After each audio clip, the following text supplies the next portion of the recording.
Halo, nama saya Untung Unsong, orang Korea yang trading saham Indonesia. Jadi, mohon pengertiannya jika bahasa saya belum fasih. Melalui channel ini disampaikan apa yang saya pelajari di dunia trading. Baik itu swing maupun investing, kita selalu ingin tahu bagaimana caranya menemukan saham yang akan terbang besar. Ada seorang chatis yang sukses di Korea, berasal trader dari sekuritas. Dia membagikan cara menggunakan alat filter untuk menemukan titik di mana saham sedang ancang-ancang untuk terbang. Maka kita coba menerapkan itu di market Indonesia karena ada kemiripan. Pertama namanya Ha Seung Hoon atau Seung Hoon Ha. Nah, panggil inisial aja deh, SHH. Nah, dia pakai nama aslinya. Nah, kelihatan kan? Dia pakai alat filter, terus memperkenalkan cara penggunanya di YouTube-nya dia. Nah, ini kan banyak kondisi-kondisi ya. Dan ini hasil pencariannya. Nah, ini aplikasi trading Kium Sekuritas di Korea. Nah, oke, ini orangnya. Nah, dia dulu dari tahun 2004 sampai dengan tahun 2011, dia kerja di Korea Investment Sekuritas di Korea. Nah, kalian mungkin tahu ya, kode broker Becky ya, di Indonesia kan, ada kan. Nah, dia kerja sebagai prop manager. Apa itu prop manager? Itu, misalkan kalau fund manager tahu kan, fund manager itu yang mengelola dana nasabah. Nah, kalau prop manager, itu manajer yang mengelola tanah sekuritas sendiri. Jadi kalau dia kena rugi besar di tanah sekuritas, biasanya langsung di-cut. Bisa di PHK juga atau dipindahkan ke divisi lain. Nah, maka harus benar-benar jago. Nah, si SHH ini dia survive 7 tahun, lalu dia keluar untuk menjadi full-time trader karena dia udah pede. Nah, dia pernah jatuh bangun juga, tapi ya akhirnya sukses lagi. Ini di kompetisi trading di Kium Sekuritas Korea. Nah, dia memang menang di futures and options khususnya. Tapi dia trading saham juga. Dia seorang chartist, tapi fundamentalnya juga lumayan karena dia punya CFA level 1 kan. Nah, CFA level 1 itu sertifikat sesuatu yang lumayan tinggi untuk menjadi analis. Pokoknya dia trader, bertahan lama dan menghasilkan banyak uang. Jadi sekarang dia tampaknya cari nama aja sebagai YouTuber dan mengelola akademi aja sekaligus. Prasyarat terbang, nah ini mungkin agak mirip dengan kriteria pola mangkuk nasi yang pernah kita bahas di video sebelum-sebelumnya. Pertama, sahamnya jatuh lama, kemudian dia ada masa sideways. Jadi pada moving average-nya itu sudah berkumpul, yang average jangka panjang, average jangka pendek, sudah kumpul di sideways. Habis itu suatu saat harga sahamnya tembus MA, moving average jangka panjang. Nah, ini gambar dari SHH. Nah, di sini karena masih ada yang nyangkut, kebanyakan itu tidak langsung meroket. Pasti ada tekanan jual, jadi konsolidasi lagi. Lalu kadang dia tembus ke bawah seolah-olah gagal. Tapi ketika saham tembus di MA jangka panjang lagi, itu berarti kan ada bahan goreng yang kuat. Makanya uang besar masuk. Kemungkinan besar ada sesuatu perubahan yang positif terjadi di emiten dan orang dalam atau semi orang dalam udah mulai akumulasi. Nah, karena mereka kan orang dalam dan semi orang dalam, jadi ya yakin kan? Jadi mereka ambil banyak, nah maka dia bisa tembus tekanan jual dari para nyangkuters yang lama. Nah, gambar tadi itu berdasarkan dengan Elliott Wave, gelombang Elliott. Nah, istilah ini mungkin pasti pernah dengar kan? Elliott Wave ini dibagi 3 gelombang kenaikan dan 2 gelombang korektif dan sisa gelombang tren turun. Nah, memang teori adalah sebuah teori, betul, kenyataannya seringkali berbeda, cuman ini sering efektif ketika harga saham tembus di atas moving average jangka panjang. Nah, table ini coba saya buat, terpisah dari SHH. Nah, siapa pembeli dan penjual dalam gelombang 1-5 ini, dan apa yang terjadi di emiten pada tahap 1-5. Nah, pertama nomor 1. Nah, ini kenaikan harga saham yang besar terjadi dengan lonjakan volume, jump. Sudah menjadi jelas atau rumor beredar bahwa emiten akan melakukan suatu corporate action. Contohnya kayak BMTR minggu lalu lah. Waktu itu kan hari rapat umum pemegang saham kan. Waktu itu pertama siapa yang membeli? Pasti mereka adalah pemegang saham yang hadir RUPS. Nah, mereka adalah semi orang dalam lah. Kalau gitu siapa yang menjual? Nah, nyangkuters yang sudah lama nyangkut, mereka menunggu terlalu lama, balik modalnya. Sekarang udah dikasih BP atau malah dikasih untung. Mungkin karena mereka sudah lupa, karena udah lama dan tidak follow up. maka mereka tidak tahu apa yang akan terjadi di masa depan di emiten ini. Mereka keinginan jualnya lebih besar, jadi mereka jual dulu. Kemudian nomor 2, area 2 ini, nah berita tentang corporate action tadi itu sudah tidak fresh lagi. Maka enggak ramai lagi, minat pasar udah pindah ke saham-saham lain.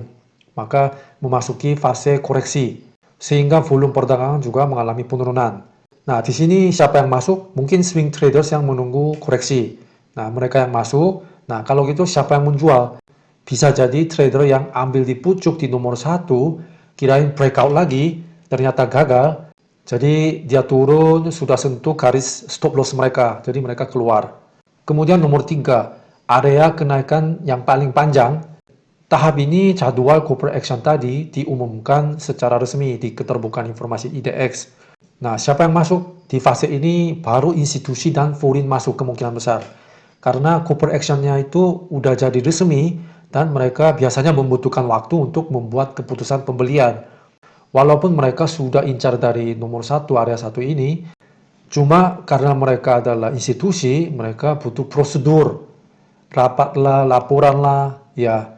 Terus jelas kalau foreign dan institusi itu kan duitnya gede, maka volumenya meningkat dan harga juga naik panjang karena mereka belinya banyak kan. Nah, jadi harus HK. Kalau tunggu di bid, ya belum tentu dapat barang kan. Nah, tahap ini siapa yang menjual? Nah, kemungkinan besar semi orang dalam yang tadi di nomor 1, dia udah profit banyak dalam beberapa hari, jadi mereka take profit. Kemudian area 4 koreksi ini, nah di situ beritanya sudah nggak keluar lagi, tapi tanggal jadwal mulai mendekat. Nah, entah itu dividend atau merger atau penambahan modal, right issue. Nah, istilahnya tanggal cum date lah. Nah, schedule trader yang masuk di sini. Nah, mereka incar kenaikan harga pada saat jadwal itu terrealisasi. Siapa yang menjual di sini? Mungkin para swing traders yang masuk tadi di area 2. Karena foreign dan institusi yang tadi beli di sini, mereka kemungkinan besar masih pegang dan belum jual, maka volumenya kecil. Bagi swing traders yang tadi masuk di area 2, nah karena tampaknya short term bullish trendnya sudah selesai, jadi melakukan semacam trailing stop. Ya simple aja, trennya udah nggak kuat lagi, jadi jual, take profit. Oke, terakhir, area nomor 5. Nah, itu hari H, corporate action dieksekusi menjadi kenyataan. Saat pengumuman corporate action sudah dieksekut, itu dibuat dan berita keluar, harga saham udah rame naik. Siapa beli di area nomor 5 ini? Karena rebutan kereta terakhir oleh para retail yang telat, baru baca berita dan kena suasana euforia, nah maka volume perdagangan juga jelas tinggi. Nah, siapa yang jual sekarang? Orang dalam mereka adalah raja lah, owners yang punya emiten. Karena harga saham itu sudah terlalu tinggi dan panas, menurut mereka harga saham terlalu naik tajam dalam jangka pendek dibandingkan kenyataan emiten dan masa depan emiten, maka mereka orang dalam mulai menjual. Oke, setelah ada laporan orang dalam sudah jual sekian, harga saham memasuki fase downtrend. Nah, ini adalah satu siklus. Jika kita membandingkannya dengan papan catur, kita tidak bisa menjadi raja atau ratu, tapi kita bisa menjadi kuda atau benteng. Setidaknya jangan menjadi pion atau bidaknya. Ada hal-hal yang harus kita hati-hati. Pertama, bahan gorengnya berapa kuat. Makin fresh, makin bagus. Yang bikin euforia atau suatu chapter baru buat emiten, kalau bahan gorengnya tidak begitu fresh atau tidak kerasa, itu bisa aja break atau tembus itu cuma coba-coba doang. Kalau itu satu grup tema yang naik berbarengan, pilihlah kepalanya. Minimal saham peringkat 2. Misal kalau contoh MNC Group, kemarin yang paling kencang kan memang BMTR. Yang ikut yang kedua itu MNCN kan kalau nggak salah. Jadi jangan ambil peringkat 3 dan seterusnya. Menurut SHH, karena ketika kepalanya naik, nomor 3 atau yang ke bawahnya, mereka telat naik. Itu pun naik dikit. Tapi kepalanya mulai turun, dia turun lebih tajam. Biasanya, saya sih setuju sih. Ketiga, tunggu koreksinya. Nah, entry point-nya pakai Fibonacci aja. Cicil beli. Tahu kan Fibonacci? Nah, tapi memang dia nggak kasih koreksi, lalu dia terbang langsung. Mungkin karena bahan gorengnya terlalu kuat, jadi kita nggak dapat barang. Nah, menurut SHH ya biarin aja. jika kita bukan aggressive trader. Ya memang kalau cakep, kan rebutan kan? Nah kalau kita sama-sama rebutan, ya harus bayar lebih mahal kan? Tapi kalau dia false break atau ternyata nyungsep ke bawah, MA long term lagi, nah cut loss dulu. Tapi habis cut loss, jika memang dia naik lagi, tembus ke atas MA, ya melamar lagi menurut SHH. Oke, kita coba terapkan di OLT Indonesia. Saya menemukan yang mirip di Mire. Nah, tapi kalau ada sekuritas yang punya fitur untuk ala fitur yang lebih bagus, tolong kasih tahu ya. Nah, nomor fitur ini di Mire 0111, namanya Ease Condition Search. Oke, di OLT Mire kita coba ketik 0111, enter. Kalau di Korea banyak kondisi-kondisi dipakai, tapi itu terlalu rumit. Jadi paling simpel adalah Golden Dead Cross. Kita centang. Nah, di sini kan ada short period, long period. Nah, short period itu misalkan MA5 itu tembus golden cross 20. Nah, di sini kita settingan dulu. Nah, ini contoh ya, kalau saya 20.000 lot. Jadi, memang volumenya kurang dari 20.000 lot di hari sebelumnya. Nah, itu tidak usah ditampilkan. Kalau harga saya ketik 55 sampai dengan 9.000, karena kalau di bawah 55 itu terlalu bahaya. Terus lebih dari 9.000 ya itu terlalu berat. Nah, volume minimum 20.000 lot. Tapi ini bebas kalian. Ini kan golden cross yang jangka pendek. Nah, yang kita carikan adalah hari ini satu, dia tembus long term moving average. Misalkan 224 atau 200. Ya, terserah. Nah, kita load. Ada dua saham. Muncul NISP, OKAS. Oke, kita coba lihat aja. NISP hari ini gimana. Oke, nah ini garis tebal yang warna ungu itu adalah MA 224 hari. Nah, dia tembus kan? Nah, dia juga sama, tembus kan? NISP dia turun lama, terus sideways, baru dia tembus MA 224. Nah, ini mungkin ada sesuatu, tapi kita nggak tahu ya. Ini bukan rekomendasi, cuma contoh aja. Kemudian tadi OKAS. Nah, OKAS juga turun lama, pernah dia tembus, tusuk-tusuk, tapi sudah lama turun ke bawah MA 224, terus sideways, sekarang dia coba tembus lagi. Nah, makanya kita harus cek itu bahan gorengnya apa sih. Tanpa bahan goreng yang kuat, misalnya OKAS ini kan harganya juga murah, terus market cap juga cuma 139 M, maka bisa aja bandar dia goreng untuk memancing detail, bisa aja. Oke, kalau hari kemarin gimana? Ini periodenya ketik 2. Nah, muncul juga kan? Nah, UKAS NISP ini karena ini kan MA 2 hari. Makanya average-nya bisa golden cross lagi, jadi mereka muncul lagi. Oke, BBCA dan Cepin seperti apa? Oke, kemarin kan BBCA dia tembus lagi kan? Oke, kemarin-kemarin mereka sudah keluarin laporan keuangan kuartal kedua, ya kan? Kemungkinan besar itu pasti bagus. Nah, berarti momentumnya adalah kinerja keuangan. Kemudian Cepin. Kita coba cari Cepin. Tapi ini downtrendnya secara jangka panjang belum selesai. Sideways-nya cuma pendek. Makanya ya kita harus double check apakah dia punya momentum yang kuat. Nah, kelihatannya mereka masih belum keluarin laporan keuangan kuartal kedua. Terus news juga, news flow yang terakhir belum ada. Nah, kemungkinan besar harga pakan ayamnya kan meningkat, maka laporan keuangan ada kekhawatirannya.